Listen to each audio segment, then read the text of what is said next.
Hi, welcome to Book Talks with Kiki. I'm Kiki. Let's talk about books. As the title of this video suggests, this is yet another TBR challenge, TBR takedown, TBR whatever series. I'm filming this at the beginning of May of 2025, and I currently have 41 unread books on my bookshelves right now, which for me is a lot of books to have unread on my physical TBR. At the beginning of the year in January, I had 6 books on my physical TBR, which I thought was too many, and it was a focus of mine to read those books. So I finished those in January because I thought I had too many unread books on my shelf. Yet 5 months later, I now have more than 6 times that number on my bookshelves. So for me, 41 books that I have not read is a lot, especially since I know I am going to continue to buy books throughout the rest of the year, hopefully not at the current rate that I've been going, but I want to make it a priority to read some of these books. So to explain a little bit about how we got here, I will say so far this year in 2025, I've read 55 books, which is fantastic. And even better is that 37 of those have been through my library. And I read through my library pretty much exclusively through the Libby app. I'm an ebook person primarily, which I think is another reason why my physical TBR just kind of grows, because if you give me the option between a physical book and an ebook, I'm going to read the ebook, which my library provides very easily through the Libby app. But that would explain why I'm not really making much of headway on my physical TBR, and that number is only growing because I'm primarily reading through my library. At the beginning of March, I think I had 37 books on my holds list. And now at the beginning of May, I think I have 12 or 13. So I've definitely read through a lot of them in the past couple months, which is great. But now that I've gotten that number down, I want to try to focus a bit more time on my physical TBR. So let me go ahead and bring you into my spreadsheet that I've created to track all of this. It's a very simple spreadsheet, and I'm doing this simply because I don't want to go pull out all of my books from my bookshelves. My books are in my bedroom. I'm filming this video in my office, so sorry you get a plain background and no beautiful bookshelves. But I give you a spreadsheet. Like I said, it's very simple. You know, the number of the book title, author, the date that I'm adding it to my TBR, because I am going to use this to track new acquisitions. So all of these currently are starting TBR. I didn't really pay attention to when I bought them exactly, but they've pretty much all been purchased in the past 5 months. The status of it, so once I read it, I will update the status from TBR to read, and then the reason I bought them. So I'm not going to go through every single book on this list. You can read them as we look at it. I will explain a little bit this reason bought. So my biggest number one issue, and the reason why this number has been getting so high, is I love a book on bargain. If I go to my used local bookstore and I'm looking for something very specific and I don't see that book, but I do see another book by that same author for $3, I'm buying that book. Sorry, you can't stop me, especially if it's in good condition. I'm buying a book. If there's a book that's under $10, I'm just like, I have to read it. That's what all of these bargain books are.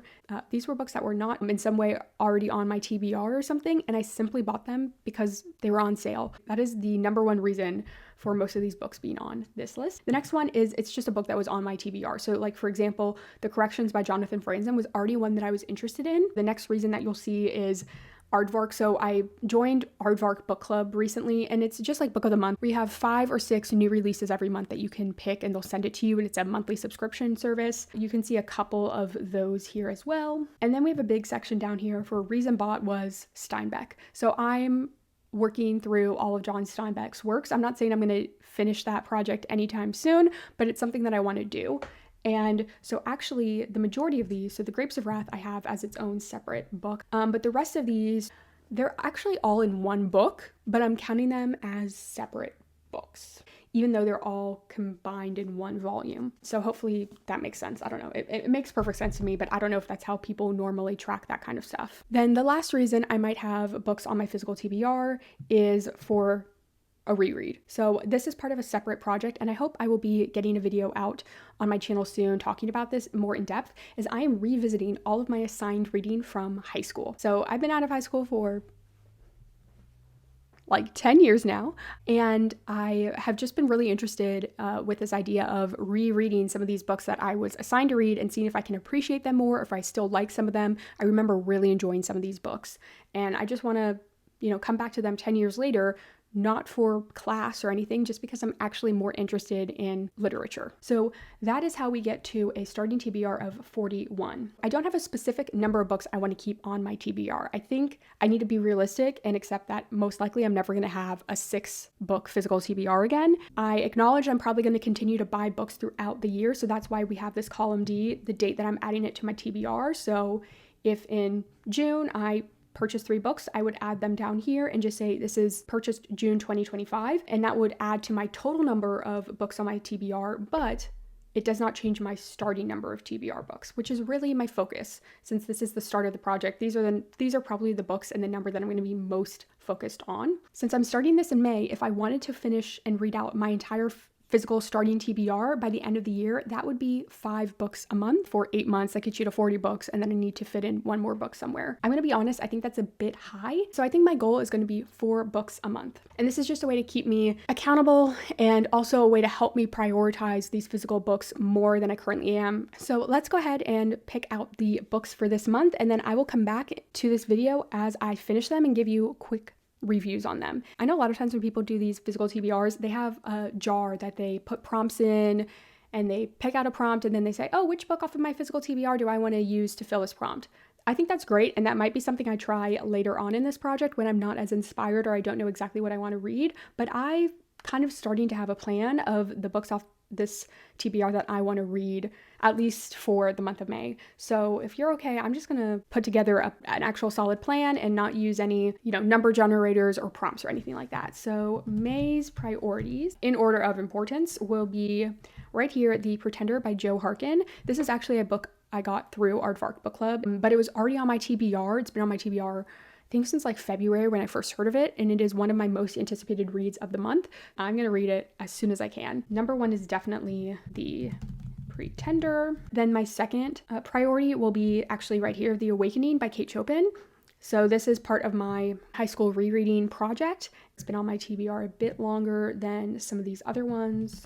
I think next I'm going to try to prioritize The Prophets by Robert Jones Jr. This is a book I found randomly on Book Outlet. I think it's set in America during like the 1800s, and it follows 2 gay slaves who I think have to struggle with their fellow slaves on the plantation starting to convert to Christianity, and how this will impact them since Christianity preaches against homosexuality. So I'm gonna make The Prophets my 3rd priority, and then we'll probably do a priority of 6. And if I get to those last 2, I get to those last 2. Something I did want to point out, I do own 2 physical books that I need to read relatively soon for book clubs, but I didn't include them here simply because I have like a hard due date for those already. So I already have a motivation to read them sooner rather than later. Okay, I think a lot of these are going to be like very serious. So I think I might just do something silly for the last one.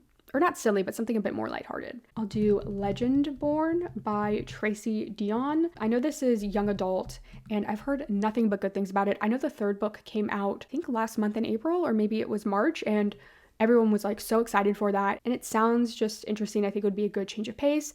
And then my 5th one, if I finish all these other ones, will probably be Portrait of a Thief by Grace D. Lee. This one, I don't remember the exact setup, but I remember it was billed as like Ocean's 11, which I love the movie Ocean's 11. And I believe it's about a group of people trying to rob museums who are displaying artifacts of colonization, and they want to get those artifacts back and give them back to the countries that they were originally stolen from. Those are going to be my May priorities for my physical TBR, and I will come back to this video and let you know updates as I finish these books. Okay, I'm coming back a little bit later in the month, and I've already read 2 books off of my physical TBR, and that was, like we predicted, The Pretender by Jo Harkin, and then The Awakening by Kate Chopin. So we're going to talk about The Pretender first. Like I said, I got this through Aardvark, but it was already on my TBR. It was already a book I was very much interested in. What this book is about: historical fiction set in the late 1400s, I think it goes into the early 1500s. I think the flap says it best. It tells the story of Lambert Simnel, who was believed to be the true heir to the throne occupied by Henry VII, raised in obscurity as a peasant boy to protect his safety, and crowned at the age of 13 as King Henry VI, last of the Plantagenet kings. So if you know anything about Tudor history, you probably know about this character. I will try not to spoil too much. Like I said, we follow a character. We meet him as John when he is just a sweet little 6-year-old boy.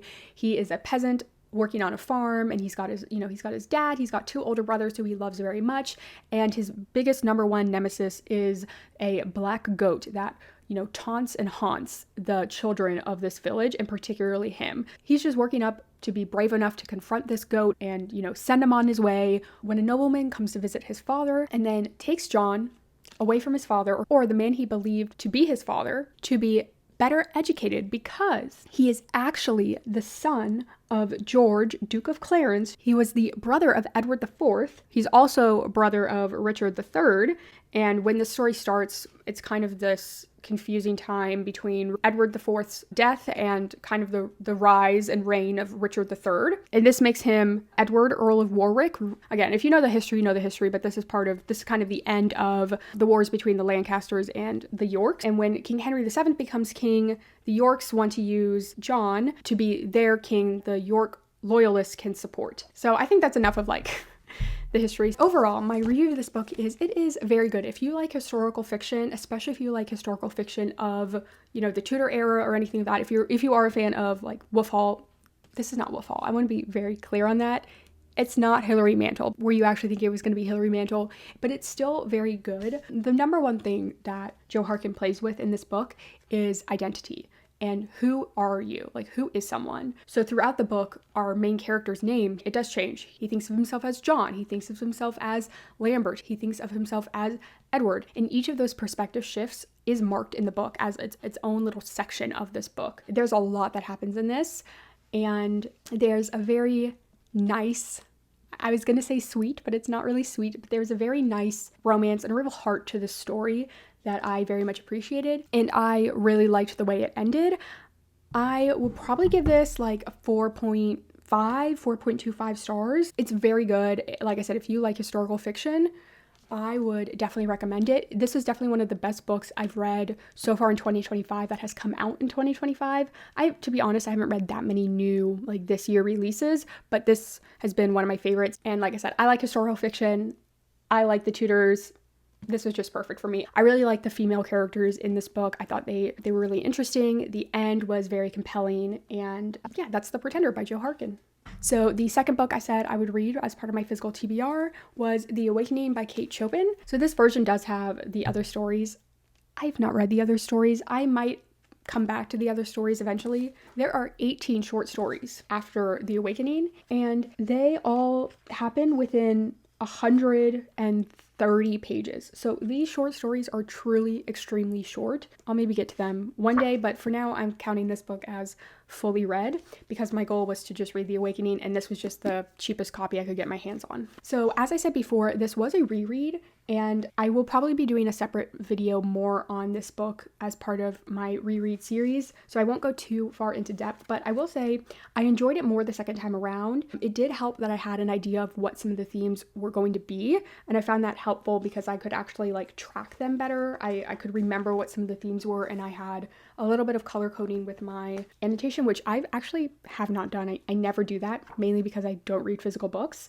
Because I knew what some of the important images and metaphors and themes already were, I could just really focus on tracking them and seeing them really play out. And that was fun. A lot of this was still very new to me. I had forgotten a lot of it. I won't spoil anything, but the only thing I remembered was how it ended. And I remember being like, thank God that's over. And like I said, I kind of remember the themes. Once I began it, I was like, oh yes, I know that's going to be important. My experience with this book is definitely colored by the fact that it's something I'm revisiting. It's something that even if I can't remember everything, I definitely remembered enough from my time in school to have a type of guidance to go through it. Something that I was surprised by is this was originally published in 1899. I had no idea it was that old. I thought it was early 1900s, and you could say, what's the difference if it had been published in 1906 versus 1899? But I was still surprised by how easy it was to read. I wouldn't say it's modern, but it was still very easy to read. I don't know if some of that was because I've since read Virginia Woolf, and Virginia Woolf was much harder to read, and so in comparison, I could follow this better. There wasn't a lot of times where I was extremely struck by the prose. I was highlighting a lot of things that I could feel were important to themes of, motherhood, what it means to be a woman, societal duty and responsibility, maternal duty and responsibility. I was highlighting a lot of that, but when it comes to like straight, beautiful lines of prose, I didn't find too many that stood out to me, but there were every so often, there was just something that struck me. Quote, "She felt as if a mist had been lifted from her eyes, enabling her to look upon and comprehend the significance of life, that monster made up of beauty and brutality." It's a very simple sentence, but I really liked it. I haven't gone back and like read how it was originally perceived when it came out. I don't know how ahead of its time it was, but it definitely feels very ahead of its time. This idea of, the back even has this quote, "I would give up the unessential. I would give my money. I would give my life for my children, but I wouldn't give myself." Our protagonist, Edna, is really struggling with her place in this world. She has been kind of confined by being a wife to a husband that she doesn't truly love, being a mother to children that she cares about, but it's hard for her to fully embrace them and love them when she kind of realizes how much being their mother has chained her and has restrained her. She is restrained by polite society and what the everyday mentality of life expects from you and expects you to give to others. And she's just trying to find out who she really is. She's trying to find her desire and her passion. There's a lot about art in this. I think the importance of art to people and what it can be for them. It was pretty good. I think this is going to be a 4 for me, which I think if you'd asked me before, I would say this is probably going to be like a 2. I think I've got to sit with it a little bit longer because I did just finish it this morning to really get a sense. I try not to rate too quickly after I finish a book. And with a book like this, I think it's hard because it is a classic. Sometimes a classic is not going to connect with me as much as a more modern book does, but I can still appreciate a lot about it and why it did reach this classic status and why it's something that people should still read.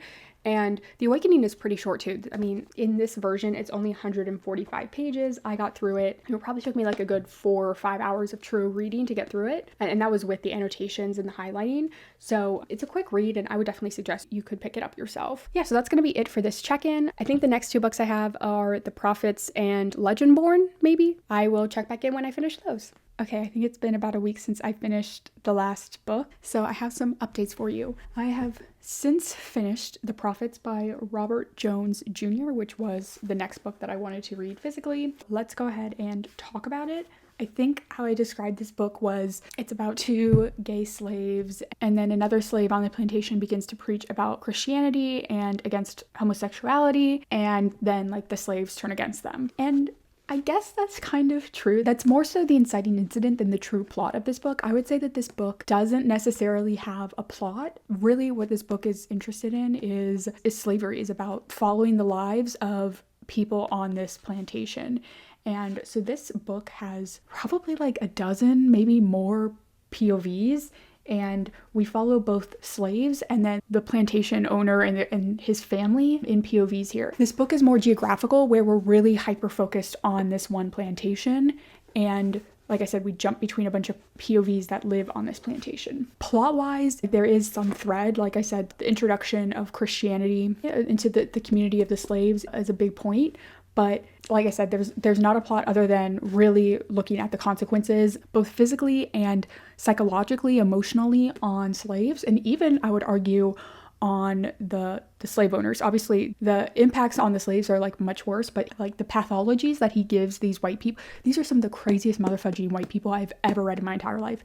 They are insane. Ruth and Timothy. Ruth is the wife of the plantation owner, and Timothy is like their only son, their only surviving child. They are both insane in this book. It is some of the like most riveting writing was those chapters where you're just like, what the fuck is wrong with these people? And the answer is a whole lot. But you can tell like their craziness is so intrinsically tied to the fact that they're slave owners, and the way that they see people and the world is just so fundamentally broken that it's reflected in their thoughts, which I thought was really interesting. My other favorite POVs in this book were definitely Pua, who is she's like 16 or 15 years, maybe even 14 years old.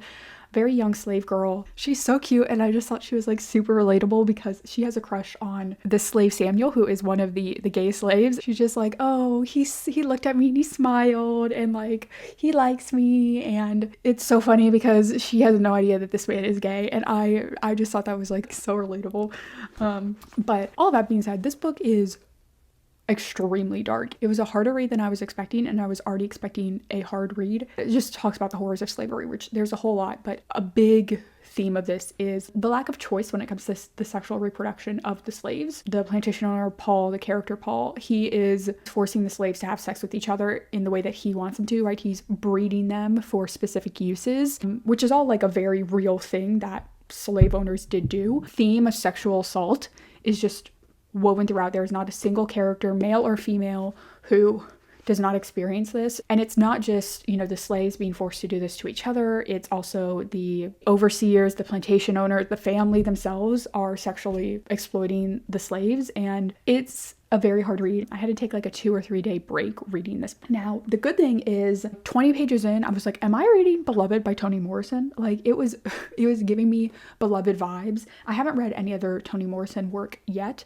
I want to, but a lot of the themes and the glimpses that we get into what plantation is it in Beloved? Like the plantation where Paul D and Setha and everything came from, but it was giving those vibes where the horrors that she kind of flashes back to, this could almost be read as a prequel to that. It's a completely different plantation. There are way more slaves here. It's a different owner and everything. Just in the way of the writing too, it's very lyrical. I would say at times it's over lyrical. I think this could have had a bit more editing. It is 378 pages. Here's the thing, I'll say this. Every single book I read, I think at least 5% could be cut. So I don't really know exactly what page count I would give this. I just think the sentences themselves could have been edited. Like I said, it's very lyrical, and when the writing hits, it hits really well. It's beautiful. I had so many highlights on this. It is at times a little bit too much where I'm like, you're doing this about every single movement. Someone breathes and it's another paragraph about like the breath joins with the other breaths of the world, and a tornado spins off. Like, I'm just like, okay, he breathed, and it's a great image. It's great, but it's a bit much. So I would say that. Hi, editing Kiki in here. I did want to read just a few of my favorite direct quotes because I think originally I was a little bit downplaying just how beautiful some of these lines truly are. Quote, "She found herself molded into the shape that best fit what they carved her into. Water done wore her away at her stone, and the next thing she knew, she was a damn river when she could have sworn she was a mountain." Quote, "There, in that secondary space where she, due to the curves of her sex, could only ever be partial and 2 steps behind, head down, not a whole body, merely a rib. How dare nature continue on as though his suffering didn't even make a dent, like the bloodshed and the bodies laid were ordinary, to be reduced to fertilizer by insects and sucked up by crops. No more than cow dung in the grand scheme, same color, too. The rain also came down, regardless, right upon the face, only to obscure tears, mingle with them, wash them away, yet leave, still, the pain untouched. If anything, it ensured that the pain continued to gleam. The universe would have to pay for its indifference, or somebody would." Harder, however, and even more frightening was the truth. There was no such thing as monsters. Every travesty that had ever been committed had been committed by plain people, and every person had it in them, that fetching, bejeweled thing just beneath the breast that could be removed at will and smashed over another's head before it was returned to its beating place. So, like I said, there were many great, beautiful quotes, pieces of great writing in this book. But as old me will continue to talk about, there were times where it felt a bit overdone, overwritten. Some of these great lines could be lost in a little bit of a sludge of other very lyrical lines that I don't think had as strong of an impact. I think it does drag the pacing down a little bit. Something that I was reading in like some reviews of this book, a common critique I saw was that there were just too many POVs, which unfortunately I would agree with. There were some POVs that really stood out, others not so much. I think you could have gotten away with cutting Paul's POV. Paul is the plantation owner, and he is one of the last POVs introduced. I think he's introduced like 60 or 70% of the way through. And I was so excited when we got to Paul's chapter because, like I said, his son and his wife are insane, crazy, crazy, crazy. So I was like, oh, this man is going to be the craziest of them all. And he was just kind of boring. It would have worked better to keep him more mysterious, where we don't get his thoughts, and more of this like scary overarching figure. So if there was a POV, I would cut that one. I would cut James's POV. James is one of the overseers, his POV. I can't even tell you what happened in it. It was boring. It didn't matter. I would cut probably Sarah's POV. Sarah was one of the slaves. Samuel and Isaiah's point of views, those were all good. But split between all of these POVs, we kind of jump back in time to African villages' first contact with anyone white. And it's really interesting because when these missionaries, these white missionaries from Portugal come to their village, originally they're arriving on the day of a ceremony where two men are going to be, you know, pretty much married or bonded forever, recognized as warriors who are bonded to each other. And these men are important because they are going to guard the gates to this village's ancestral connection to all of their ancestors that are on the other side. You get a glimpse of this life and this culture that is gone completely from the world. This entire village gets decimated by these missionaries who end up also being slavers. And it is what the slaves in the story on the plantation are missing. They're missing that connection and knowledge of their old religion, of their old culture. It's been completely stolen and wiped away from them. I will say this, another chapter and character I really liked was Amos. So Amos is the slave who is quote unquote betraying, right, his fellow slaves by working with the slave master, by working with Paul to spread Christianity to the slaves. And Isaiah and Samuel and several other characters feel like he's a fool, or feel like I said, he has betrayed them because he's throwing away their old religion and their old practices, which included being accepting of homosexuality for the white men. Amos's POV is so sad, and you really understand where he's coming from because he likes this girl, he likes this woman, Essie, and Essie is one of the slaves that Paul has decided needs to breed, right? And she will be the mother. He is trying to protect her. Best way that he can protect her is he goes to Paul and he says, listen, I will spread this message of, you know, your God so that you can better control us as long as Essie is safe, as long as Essie no longer needs to be bred by either you or another slave that's not me. This book talks a lot about the impacts of slavery on masculinity. How can a black man feel masculine and feel like that protector when his woman, his wife, his girl, whatever, you know, term, is being raped by other men at the behest of the white slave master who owns them. And so we see this is not a true, Amos is not a true believer. He's doing what he feels like he needs to do to protect his family. So you understand why he made this choice. He's not an evil man or a straight like Uncle Tom type character where he's just capitulating to him. He doesn't have many choices and he wants to protect his family and the girl that he really loves. At the same time, I also want to make clear, like, he's not a perfect character himself. So it's very interesting, very complicated story. You know, I had some other issues with it. Like I said, the editing. I didn't love the ending, but I understood a lot of why he ended it the way he did. Overall, very good.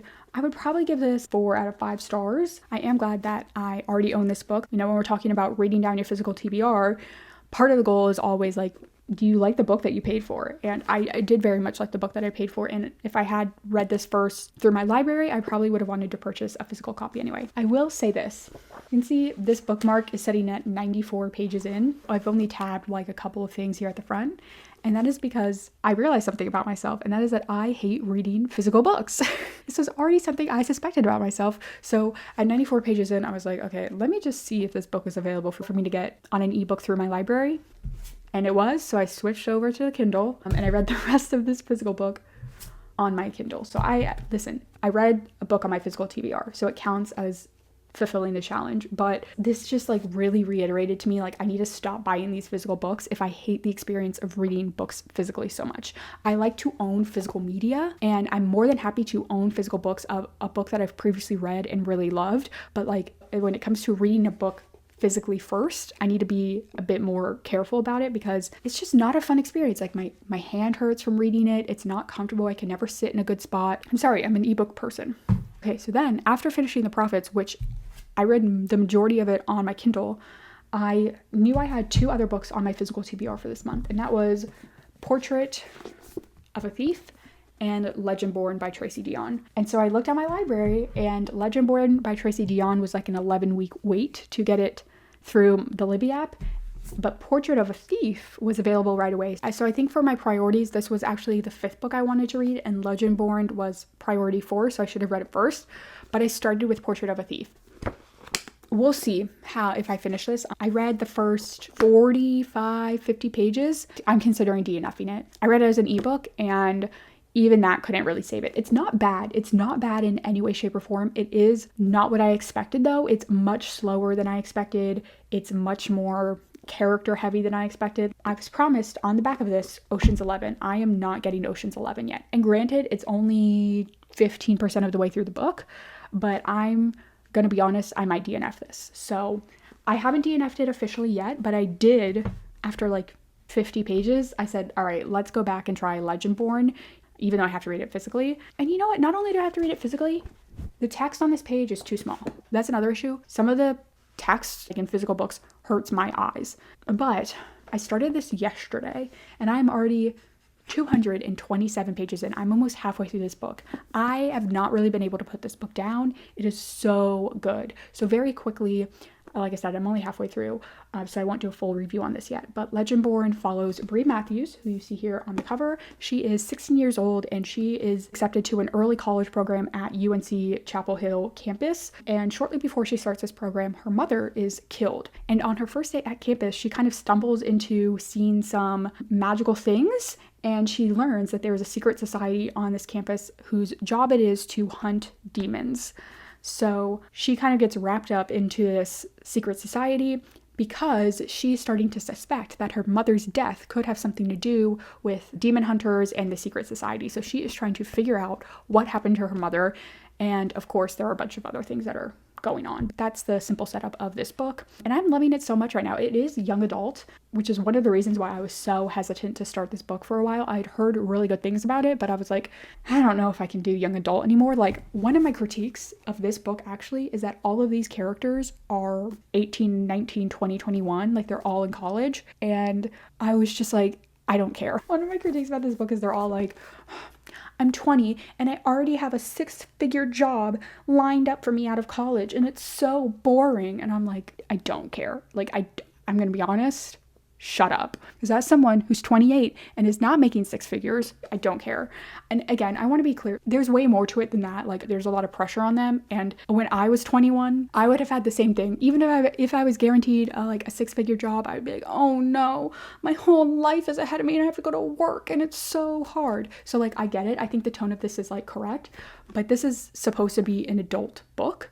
I think it's supposed to be an adult book. I don't know, maybe this classifies as like new adult, but I was just annoyed by how young these characters were and I couldn't really connect with them. Meanwhile, these characters are even younger. Like I said, she's 16, the main love interest is 17. The other characters around her are all college-age students or themselves like in this early college program, 16, 17 years old. They don't annoy me nearly as much as the characters and this book annoyed me. So I'm really liking this so far. And, you know, I'll update you when I finish this. If I finish this, I plan to give this another shot. I might try to read to like 100 pages because they haven't even done any like thieving yet. I want to give it to that point before I officially decide to DNF it or not. But if I do DNF this, I still consider this a win because I tried to read the book.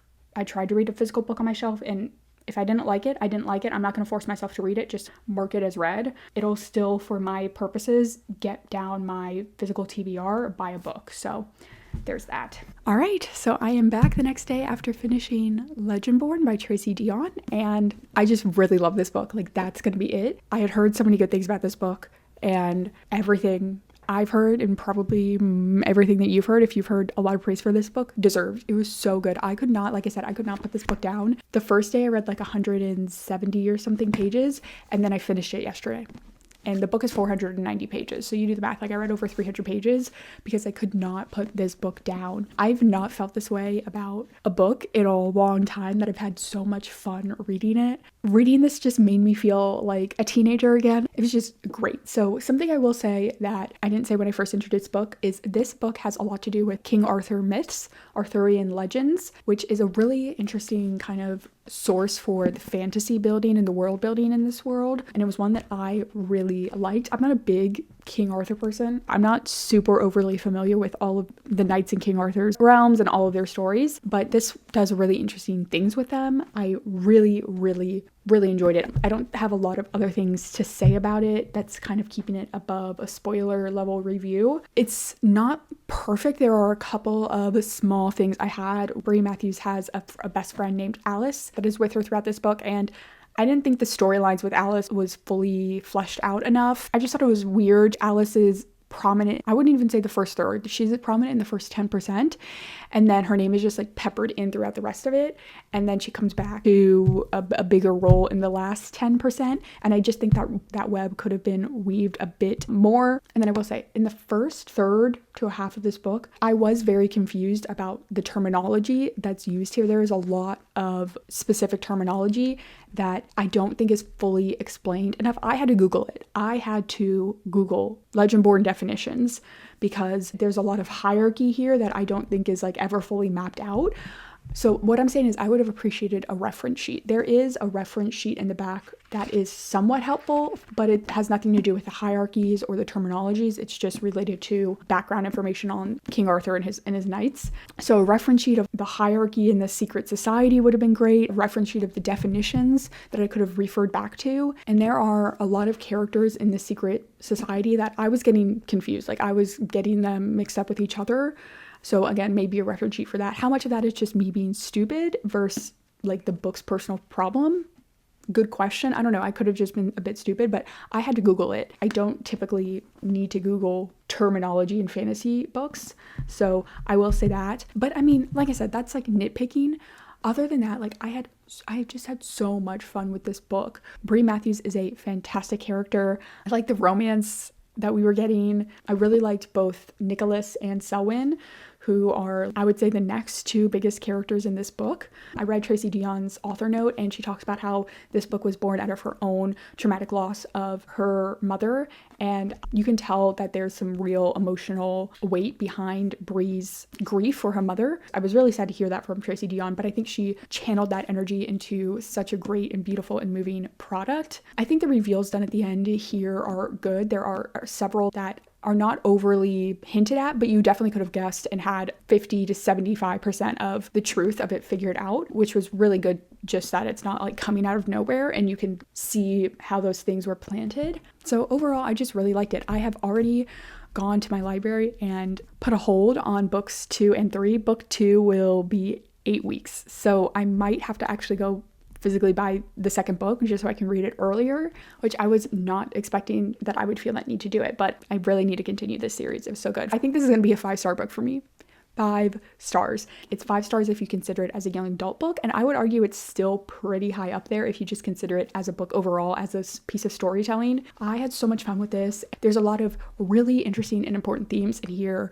Brie is Black and she goes to UNC, which is a very old public college, if you don't know, in the United States, in the southern United States, in the state of North Carolina. They have a lot of real world connections to the Confederate Army and the legacy of slavery. And part of her story is reckoning with this dichotomy. You know, she's going to the school, she has a great opportunity at the school, but the school was built by slaves and her ancestors were slaves. And so, you know, like the founders of the school, not the people who built it, right, because the slaves built it, but the founders of the school would have never wanted someone like Brie to attend it. So there's just a lot of themes of race in this book that I think blend well with the other plot points, and the author ties it all together really well, really compelling.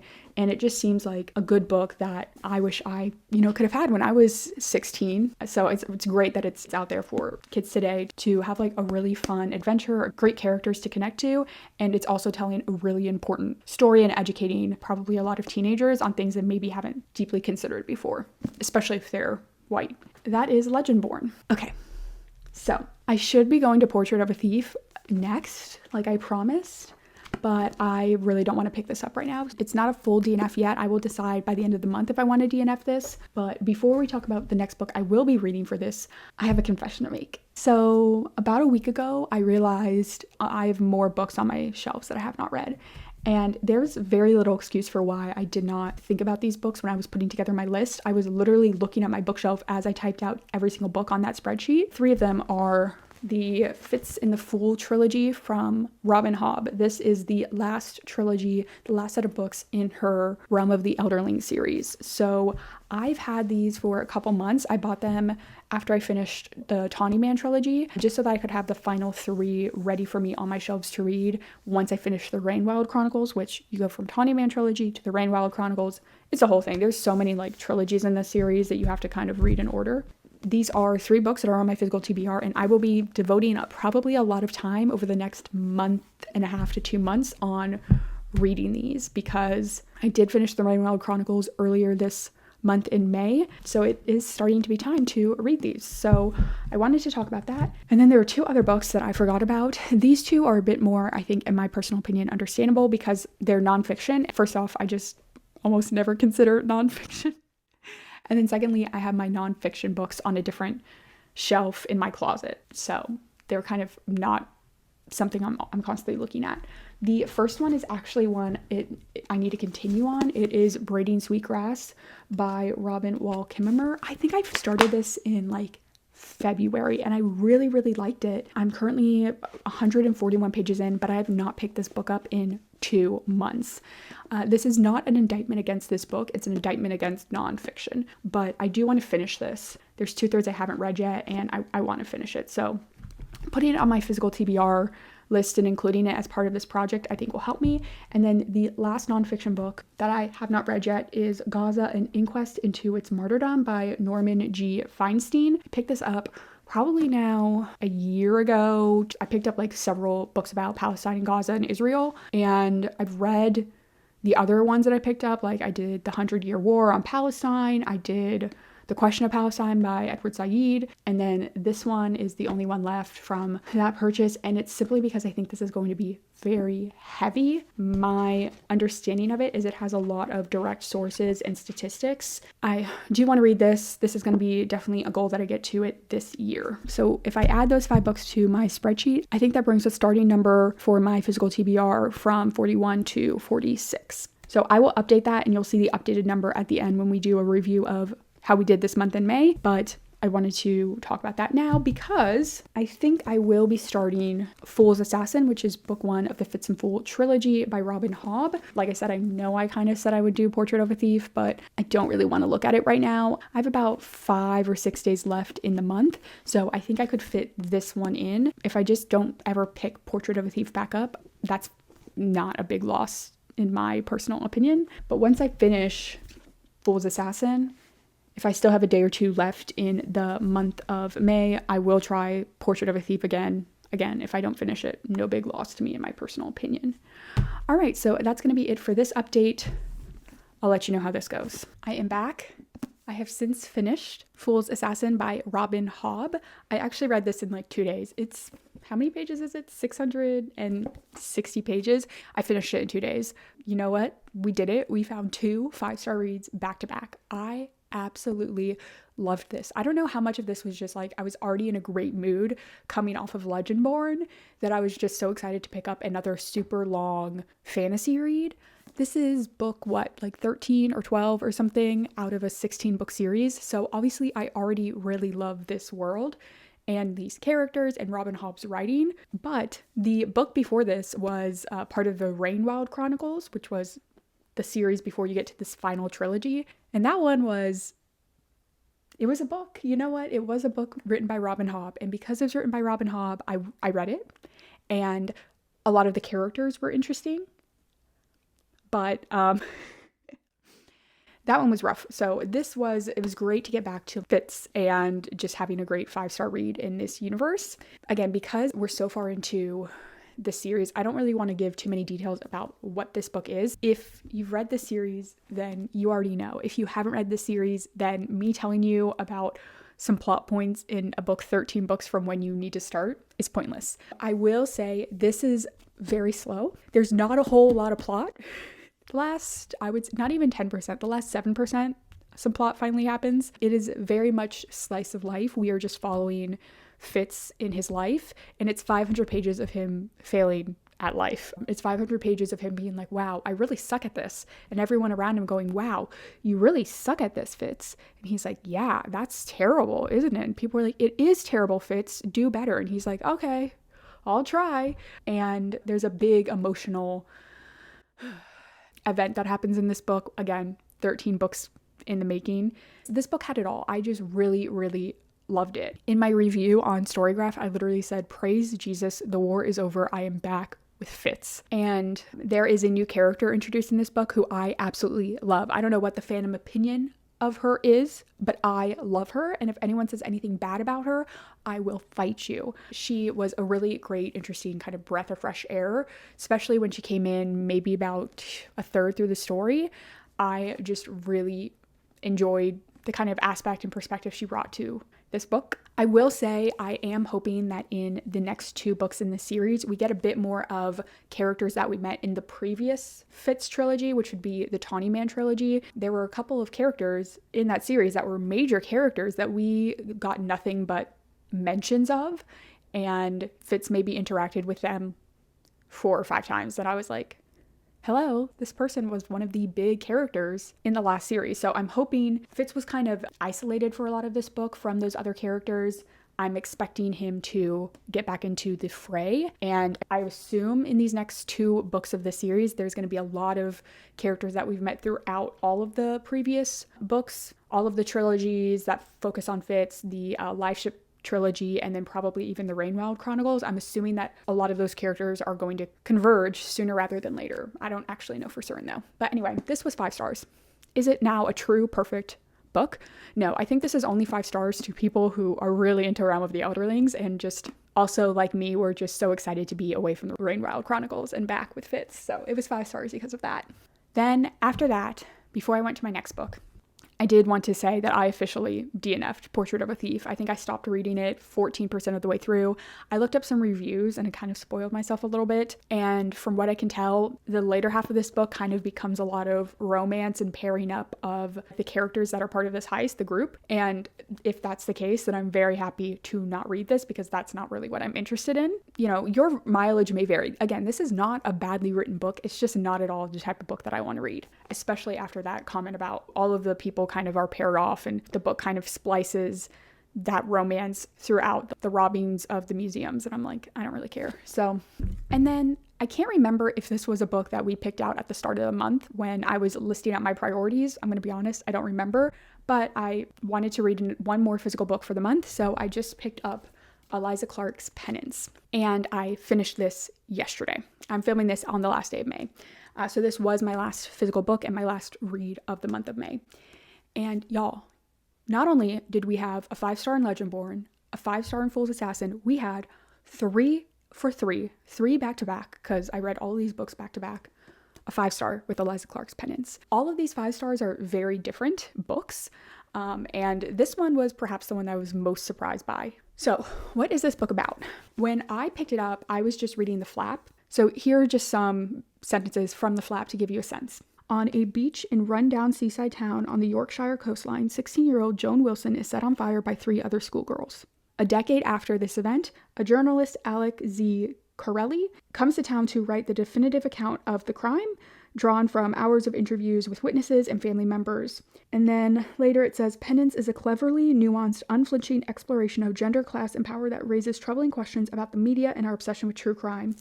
What I was expecting from this book was a story about a well-intentioned journalist, right? The journalist in this book's name is Alec Corelli. I was expecting that we would be following him as he was uncovering the story and beginning to do all of these interviews and talking to people, and that we would be really following his perspective as he slowly realizes the harm that he's causing to the victim's family and the general community. Like, that's what I thought the commentary on true crime would be, and that's how I thought this book was going to be formatted, which is perhaps my problem because I don't think it was a secret that this book is not formatted like that. That's just what I was assuming based on the flap. I will be very clear, this book is definitely a critique on true crime, like the true crime industrial complex, but it explored it in a way that I was not expecting.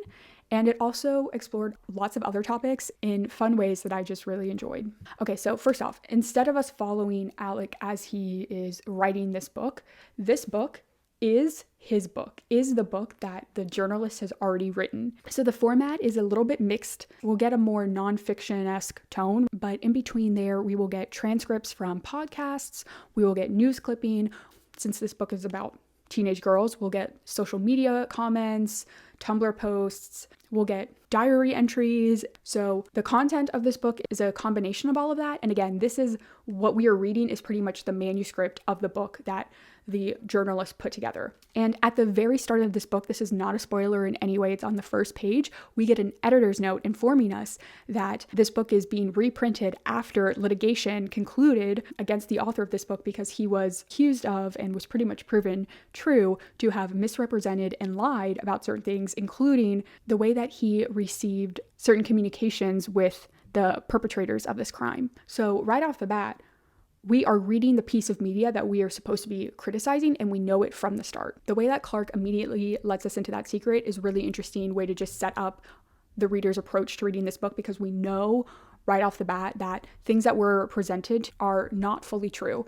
And this book also starts with a quote by Truman Capote, and I did end up reading In Cold Blood by Truman Capote 2 or 3 months ago, sometime in 2025. And for those who don't know, In Cold Blood is one of the infamous, perhaps the most famous works of true crime nonfiction books of all time. And there's a lot of controversy and a lot of history and a lot of lore about Truman Capote and In Cold Blood. I am not the expert on it, even though I did look it up after I finished the book because I had a lot of questions. I was like, there are kind of some red flags here, and they were indeed red flags. But a couple of the big controversies about In Cold Blood is, one, after it was published, a lot of the people featured in the book came forward and said that, hey, I didn't say that, pretty much what this author was accused of. Another thing that I was noticing when I was reading the book is the book focuses a lot on the murderers. I would say in general, 70% of the book is about the two men who committed the crime, which in some ways is very interesting because you start to understand how these two men got to this point and why they committed such a terrible, heinous, and pretty senseless crime.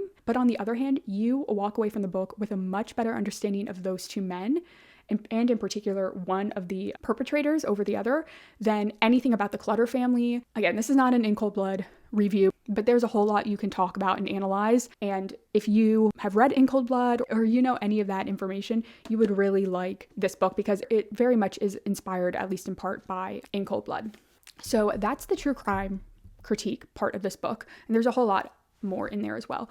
But some of the things that I was not expecting about this book, which in retrospect is silly because it's about teenage girls murdering a fellow teenage girl, but this is such an excellent depiction of girlhood. The drama, the bullying, the petty slights, the insecurities, the weird Venn diagram of this person is your BFF and also your worst enemy. To me, it felt like Eliza Clark had given me a time machine and let me go back in time to my middle school and high school days and how confusing they were, how lonely I would feel, how I would often feel excluded. And then when brought into the inner circle or finally feel confident and comfortable in a friend group, I would then exclude other people, kind of trying to protect my territory. So I just think she captured the behavior of teenage girls, their insecurities, their psychology very well. While the girls in this book are all white girls from England, most of them are middle to working class. There is one or two rich girls, but for the most part, a middle class kind of experience. I think regardless of your race or socioeconomic status, if you were a girl and you grew up anytime during the late 2000s into, I would say, the late 2010s, you could probably relate to the characters in this book and just the way that Eliza Clark really captures being a teenage girl and how much it sucks, right? I just think that she was really sympathetic to all of her characters and she tried to show a complete picture of them. So even though we as the reader are left kind of wondering exactly how much of what the journalist, Carielli, is telling us is true, there's still that element on the first layer. Clark is still building characters who are neither fully victim nor perpetrator. She is showing the flap says nuance, and I would agree, these are very nuanced characters. It's something I really enjoy in any of my fiction is when I feel the characters are fully fledged humans with the best parts of us and the worst parts of us and the middling parts of us, because that's what most people are. Even terrible people who commit terrible crimes like murder, at the end of the day, they're mostly just human. She really drives in that as people throughout our lives, we are capable of being either the bully or the bullied depending on the situation and the time and what's going on in our lives. And being bullied does not excuse condone or dismiss any of the actions you take when you suddenly have power in your hands. Vice versa, if you were the bully first, being bullied later on doesn't diminish the impact that that bullying will have on you, right? People's social standing, especially teenage girls, is going to shift, and they might find themselves in different situations. And we can't just take a snapshot of who they were at one time and say, this is them forever, because that's just not how human beings work and are. So while it cannot excuse, it can help us understand the actions that they take when they find themselves in one spot or the other. And it helps contextualize actions that we might at first just think are purely sadistic or senseless. It gives us that context of how they found themselves in this situation.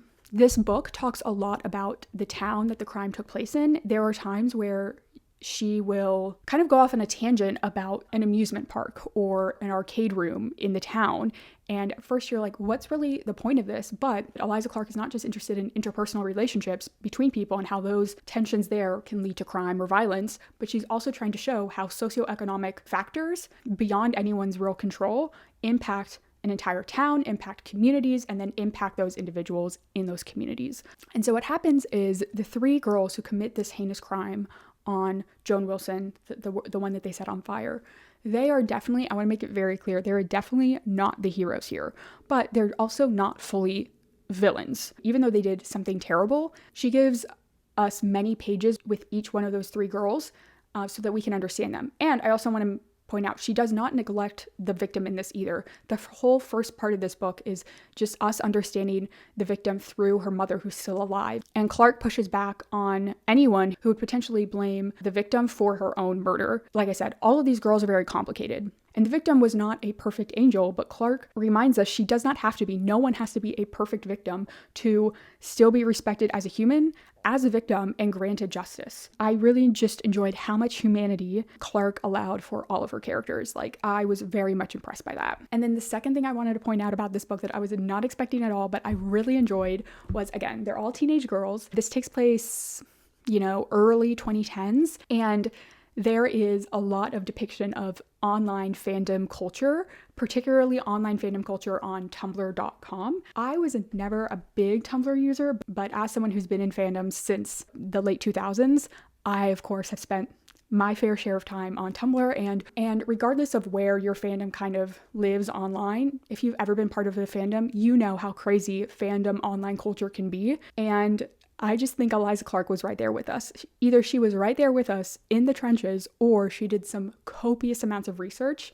And I think she really struck a perfect tone of what teenage fangirls sound like. That was the aspect of the book that I was least expecting, how much it talked about and really understood online fandom culture. And I was so impressed by it. I think if you've never experienced this fandom culture, you might read some of this and think it's silly to a certain extent or over dramatized. And I want to assure you, it's really not. People really are like this online.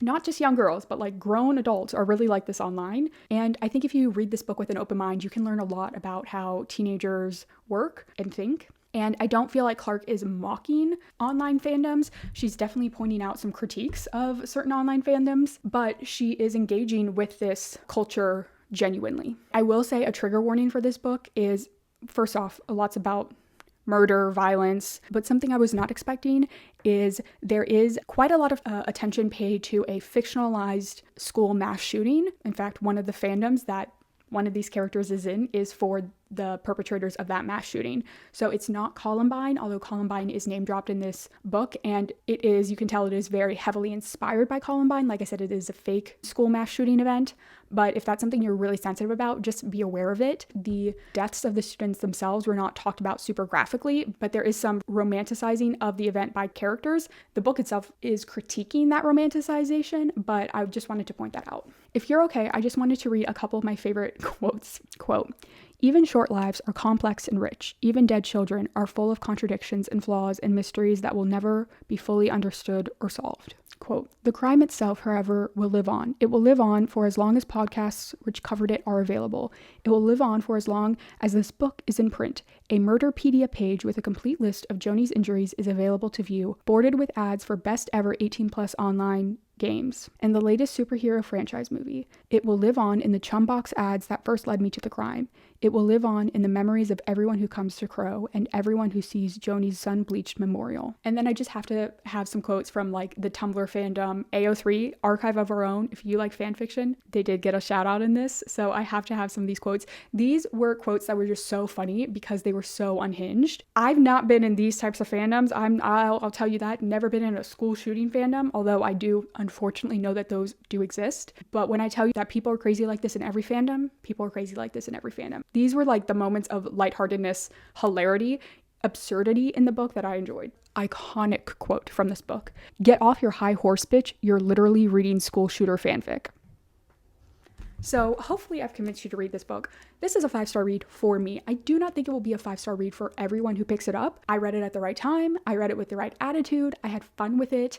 It touched my personal experiences growing up a lot. I used to consume true crime content, so I was already interested in this kind of critique of it. Now that I'm several years removed from really listening to those types of podcasts or anything like that, I thought the depictions of fandom culture were really accurate and really fun, and I just enjoyed what this book had to say. I agree with the flap. I think it presents a very nuanced perspective on this terrible act of violence without letting one off the hook. So what a strong way to end May. Right? Okay, so we are back in my spreadsheet. Nothing much has changed about this, except I did add, I think, columns G and H to this. So G is just the month that I read the book, so I can track when I finished it. And then H is just the length of the book. And this is very scientific. I looked at all the books on my shelf and I said, that book looks thick. That book is long. That book looks thin. I did not look at the actual page counts. It was literally just vibes. And the reason I added this here is I have a feeling that some of these long books are the ones that I'm going to be most likely to try to push off.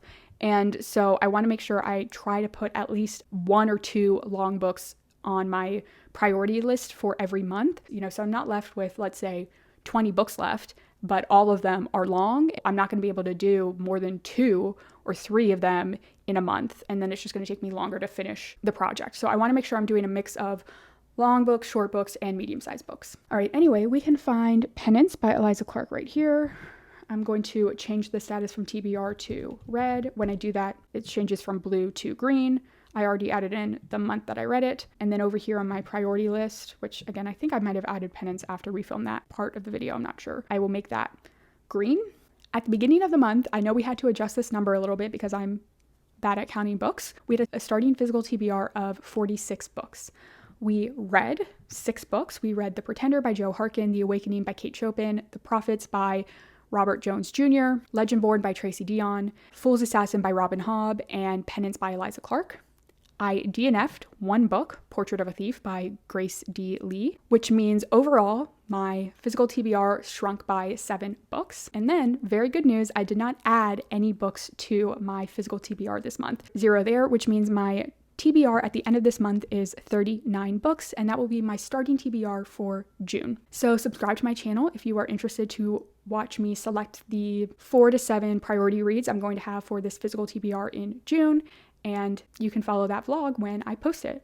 I will say, I think overall in May, I haven't finished doing all my numbers. I think I read 14 books. So for 14 of those books, not including the book that I DNF'd, for 14 of those books, for 6 of those to come from my physical TBR is fantastic.